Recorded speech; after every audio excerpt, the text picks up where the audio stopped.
Here we have a SAT math problem. Okay, let's go to the question. F of x equals to x times x positive 2 times x negative 3. In the function f of x above, which of the following about the graph of f in the xy plane could not be true? In the given answer choices, we have to find the one that cannot be true. Okay, here when I go over the answer choices A and B, it talks about the end behavior of the graph. Okay, in answer choice C, we have information about the zeros of the function.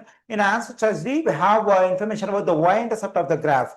Okay, here let's consider the given function f of x. Okay, now let me take the given function f of x as it is. It is x times x positive 2 times x negative 3.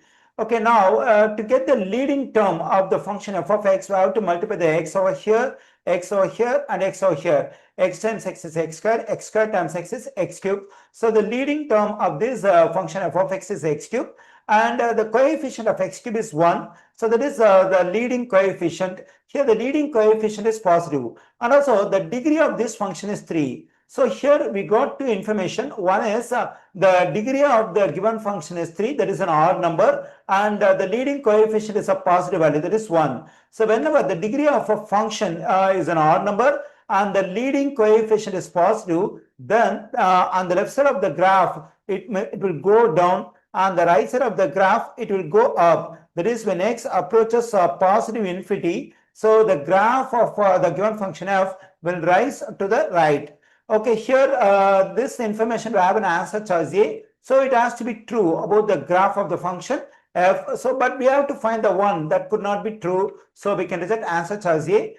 Now we can verify answer choice B. Answer choice B says the function f falls to the left as x approaches negative infinity. Already we have sketched the graph of the function f of x based on the degree and the leading coefficient. So here when x approaches negative infinity, the graph of the function f falls to the left over here. So whatever stuff we got in the graph over here, the same thing we have an answer choice B. So it must be correct. So we can reject answer choice B as well.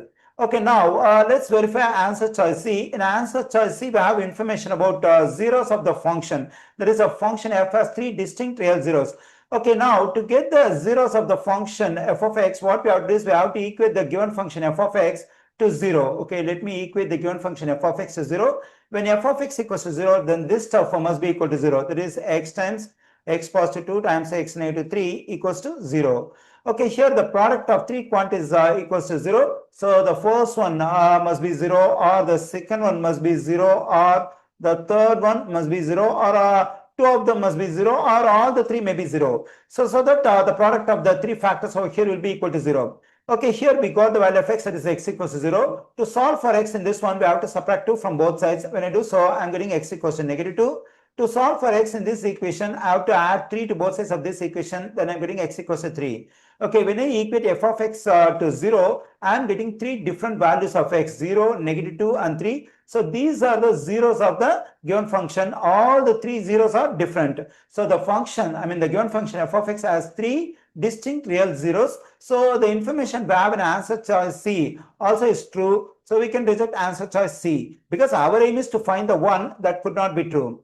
Okay, now let's go over the answer choice D. The graph of f has a negative y-intercept. Okay, let's try to get the y-intercept of the function f of x. So for that, what we have to do is we have to plug in x equals 0 into the given function. So that is f of 0 equals to 0 times 0 positive 2 times 0 negative 3.